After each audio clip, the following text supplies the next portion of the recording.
Hello students, ஒரு நாட்டில் ஒரு மன்னர் இருந்தாராம். அந்த மன்னர் எதிரி நாட்டு மன்னரோட போர் புரிஞ்சு அவரை ஜெயிச்சிட்டாராம்.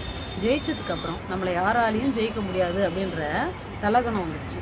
அதனால் அவர் யாரை பார்த்தாலும் மரியாதை கொடுக்காம அவமானப்படுத்த ஆரம்பிச்சிட்டாராம்.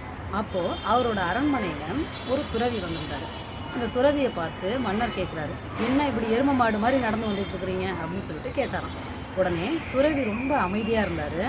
அதுக்கப்புறமா மன்னரை பார்த்து புன்னகைத்தவாறே சொன்னார், ஆனால் என்னோட கண்ணுக்கு நீங்கள் புத்தர் மாதிரி காட்சி அளிக்கிறீங்க மன்னா அப்படின்னு சொல்லிட்டு சொன்னாராம்.